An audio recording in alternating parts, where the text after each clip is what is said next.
Belum makan kalau belum makan nasi. Siapa yang suka ngomong kayak gitu? Tapi apa kalau udah tahu nasi yang lo makan itu gimana ceritanya, siapa yang nanam, sehat atau enggak buat lo, atau jangan-jangan selama ini nasi kita difitnah karena katanya bikin diabetes. Hai Itizen, gue Nadia dari Beras Baik Movement. Halo Kak Nadia, ceritain dong Kak, awalnya nasi peda pelangi terbentuk tuh kayak gimana sih? Jadi kalau ceritanya nasi peda pelangi itu sendiri, nasi peda itu dulu makanan favorit teman-teman SMP, SMA. Terus pas baru nikah lagi gue nggak bisa masak. Di rumah ada sisa lauk pedanya nyokap sama keripik kentang. Akhirnya suami gue masakin nasi sama telur ceplok. Terus kita kasih peda sama keripik kentang itu. Jadilah nasi peda pelangi. Jadi sebenarnya nggak pernah disengaja. Terus tiba-tiba teman-teman yang dulu suka makan gue kirimin dan ternyata mereka jadi pembeli setia gue sampai hari ini gitu. Jadi tim Iting dengar nasi peda pelangi ini punya program nih, namanya Beras Baik Movement yang udah membantu banyak banget petani. Oke. Boleh banget dong Kak diceritain gimana sih awalnya sampai terbentuk Beras Baik Movement ini? Beras Baik Movement juga sebenarnya nggak pernah kepikiran dalam hidup gue sebelumnya. Tapi waktu itu tepat sebelum pandemi 2019 akhir, waktu alhamdulillah warung rame. Terus tiba-tiba gue lagi pegang kayak sepiring nasi gitu. Terus bener dari situ, kok tiba-tiba nggak bisa jawab ini nasi datangnya dari mana ya gitu. Kok gue nggak bisa jawab gitu. Terus kok gue nggak bisa jawab ya, padahal yang makan di warung rame. Terus semua orang makan masakan gue, tapi gue nggak tahu apa yang gue jual ternyata di situ. Dan kebetulan banget waktu itu lagi ambil tesis juga, akhirnya mikir jualan apa lagi ya, udah ada warung kayaknya jadi juragan beras enak nih. Nah dari situlah gue ngeriset beras. Terus ternyata pas untuk menjawab pertanyaan gue itu, gue nggak tahu tuh bedanya beras organik apa, beras kimia apa. Terus mulai tanya-tanya sama temen, ternyata waktu itu sempat ada kesempatan karena lagi pandemi ya, jadi kita ngerisetnya kecil banget di rumah. Gue dikirimin beras dari Bogem yang katanya beras Beyond Organic. Apaan lagi nih beras Beyond Organic? Ternyata dia udah ditanam di tanah yang ekosistemnya bagus, subur dan lain-lain. Terus ada juga beras organik sertifikat sama beras biasa yang gue pakai di warung. Setelah 7 hari setelah jadi nasi dan 7 hari gue jejerin, ternyata perbedaannya gue lihat pakai mata kepala gue sendiri. Yang beras gue pakai di warung itu warnanya jadi kayak oncom ya, orange, banyak banget bakteri sama jamurnya. Nah dari situ gue riset, ternyata nasi yang 30 tahun ini gue makan, yang gue cuman belinya di pasar dan nggak tahu siapa yang nanam, itu banyak banget terkontaminasi sama kimia. Karena memang sudah ditumbuhkan di lahan yang udah pakai pestisida terus dari puluhan tahun. Dari situ pas banget baru punya bayi, anak kedua baru lahir, sebelum anak kedua lahir. Terus ada anak juga umur 3 tahun pada saat itu, kayak wah gue nggak mau anak gue makan sesuatu yang gue nggak tahu gitu. Nah akhirnya pada satu kesempatan ditemuin sama satu temen namanya Mas Jum, petani di Sragen. Dia tanahnya udah rusak, dibanting juga udah nggak pecah karena saking kerasnya, dan dia udah mau jadi buruh aja, dia udah nggak mau jadi petani lagi gitu. Pada saat itu ngomong kenapa, karena utangnya udah banyak, karena harus beli pupuk kimia dan harus ngutang dulu ke tengkulak. Tapi nanti ketika panen juga ternyata gabahnya banyak yang kopong, jadi yang jadi beras paling nggak nyampe setengahnya gitu. Jadi boncos lah ibaratnya. Nah dari situ ketemu sama Mas Gandhi, petani di Jogja yang udah punya beras yang paling keren lah menurut gue. Dia udah jadi petani yang sejahtera gitu ya, sawahnya banyak di kaki gunung, mobilnya bagus, makannya berkecukupan, bahkan dia sering bagi-bagi beras juga ke orang lain. Dan ternyata dia bisa sejahtera dan makmur itu gara-gara tanahnya subur, tanah subur. Nah di situ gue juga baru tahu ternyata kok tanah hidup ya.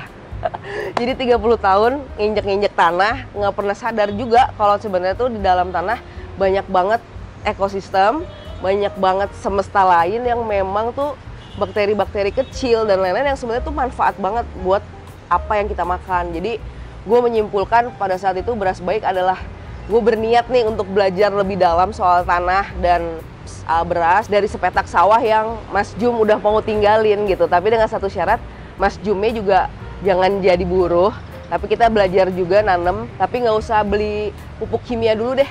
Jadi nggak usah ngutang dulu sama tengkulak. Yang penting tanahnya disuburin, pakai apa? Pakai sampah, pakai kotoran hewan. Jadi sebisa mungkin ngumpulin atau ngebuat pupuk dari sampah-sampah yang ada di sekitar supaya dia nggak ngutang lagi ke tengkulak. Di satu sisi, gue bisa jadi lebih make sure. Setidaknya kalau ada yang nanya, ini nasi lu beli di mana? Gue bisa tahu. Gue beli nasi buat di warung gue sama Mas Jum yang di Sragen, sawahnya di sini. Dan udah insya Allah kita punya niat baik untuk nggak input kimia dulu deh ke tanah itu supaya tanahnya bersih dan subur. Untuk manfaat beras baik ini baik untuk petani maupun kita nih konsumen yang makan di nasi padang pelangi, apa aja sih yang bisa kita dapatkan dari sini? Sebenarnya gini, kalau beras baik itu emang gue nggak pernah mikirin manfaat kesehatan atau segala macam, tapi secara logika gue merasa bisa bertanggung jawab ketika lo makan di sini, terus lo nanya, gue bisa jawab traceability-nya gitu ya. Tapi setelah di riset lebih lanjut, ternyata sawahnya Mas Gandhi yang di Jogja, setelah 5 tahunan di treatment pakai Bokasi namanya, dia ketika dicek di Sukovindo tuh gulanya 0. Jadi sebenarnya bisa jadi selama ini nasi kita difitnah.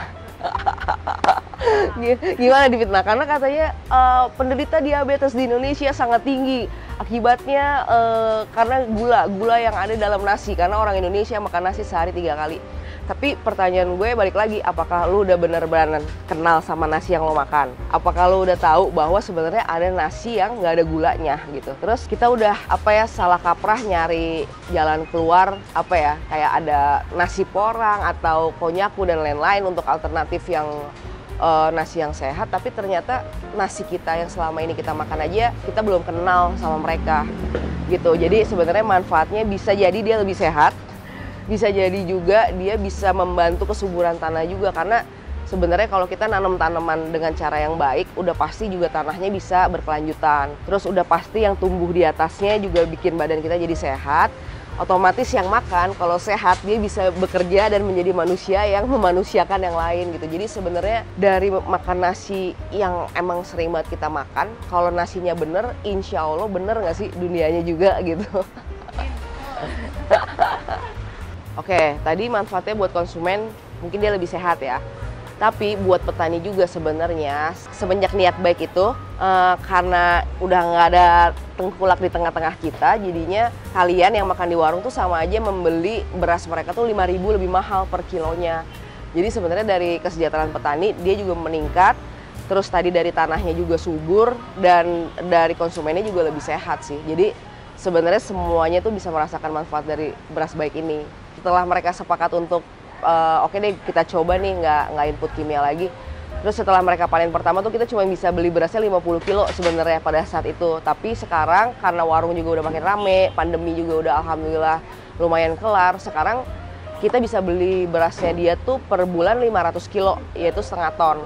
Nah sebenarnya milestone ke depan aku juga pengen banget sebenarnya coba deh teman-teman yang punya warung di deket-deket warungku aja dulu gitu, kita urunan aja yuk beli lagi ke Mas Jum gitu, karena sebenarnya kapasitas satu orang petani per bulan itu bisa dibeli sampai 1 ton. Jadi bayangin aja kalau kita gotong royong terus beli berasnya bareng-bareng ke Mas Jum atau ke teman-teman petaninya yang lain, karena memang gara-gara Mas Jum sekarang dapat 500 kilo per bulan dikali 12.000 tuh udah 6 juta loh pendapatannya Mas Jum, dan teman-temannya tuh pada mau, cuman memang kita nggak bisa nih nge-off-take itu semua gitu. Jadi milestone ke depan pengen banget ngomporin semuanya buat langsung beli beras ke petani aja gitu. Kalau untuk rencana ke depannya nih, baik dari segi program beras baik movement sama nasi padang pelangi, apa nih Kak kira-kira rencana ke depan? Oke, rencana ke depan insya Allah kalau misalnya emang semesta merestui, kita pengen sih ngeformulain dari 1 hektar sawah ini dampak apa sih yang benar-benar konkret yang bisa kita lakukan gitu.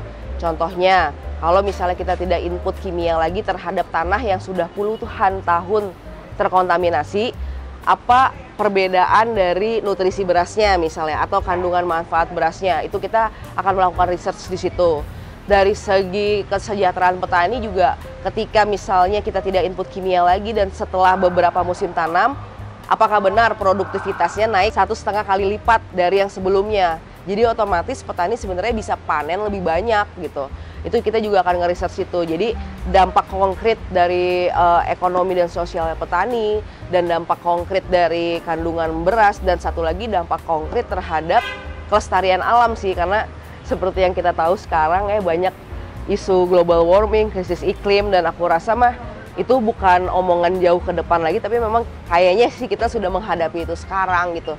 Nah gimana caranya sebenarnya dari sepetak sawah yang mungkin kalau air irigasinya kita kurangin sedikit, kita bisa juga berkontribusi mengikat gas efek rumah kaca atau metan atau karbon yang memang juga bahaya banget sebenarnya buat kesehatan kita gitu. Jadi sebenarnya dari keseharian umat manusia Indonesia kalau belum makan nasi, apa sih yang bisa dampak konkret yang kita bisa buat, itu kita lagi research. Mudah-mudahan kalau research 1 hektarnya udah jadi, kita bisa memultiple ini di banyak tempat, dan mungkin 5% sawah di Jawa Bali bisa kita gituin semua. Terus kita bisa bikin cap petani baik sama barang-barang baik. Oke Kak, sekarang terakhir nih, Kakak kira-kira ada nggak sih pesan untuk audiens yang Eating dan semua orang yang nonton video ini? Sebenarnya mungkin nggak bermaksud berpesan sih, tapi mau sharing aja gitu. Karena sebenarnya semenjak 2020 Nasi Peda Pelangi ini punya Beras Baik Movement, warungnya jadi makin rame. Aku nggak tahu ini berkahnya petani atau memang alam semesta juga merestui, tapi pengen banget ngomporin semua teman-teman yang punya warung. Gimana kalau kita urunan sama-sama, gotong royong, beli berasnya, beli cabenya, beli jahenya, semua ke petani-petani baik yang emang lagi berusaha nih buat bisa hidup lebih enak dan buat bisa nyahatin tanah supaya anak cucunya mereka juga bisa tetap semangat jadi petani. Jadi kita yang di sini juga bisa tetap makan enak, tapi juga tahu siapa yang nanam. Terus buat konsumen, please kalau makan dihabisin. Itu nomor 1 sih menurut aku, karena kalau misalnya nggak habis ya ngambilnya dikit-dikit aja gitu. Karena ternyata cerita dari setiap suapan kamu teh panjang banget gitu. Kalau misalnya kita udah sadar itu dulu aja, mungkin yang lain-lain kita bisa sadar bareng-bareng, dan kita bisa lebih memilah dan memilih apa yang harus kita makan dan siapa yang berhak mendapatkan kesejahteraan dari uang kita itu yang kita jajanin setiap hari gitu. Jadi mendingan mulai sekarang coba deh tolong lebih dipikirin lagi mau di mana kamu jajan, apa yang kamu makan, itu ternyata bisa banget berdampak buat kesehatan kamu juga sebenarnya nomor 1, sama kesejahteraan petani, dan sebenarnya juga keberlangsungan keadaan peradaban ini nih, supaya kita bisa terus dapat makanan yang baik gitu. Jadi sebenarnya our food choice matters.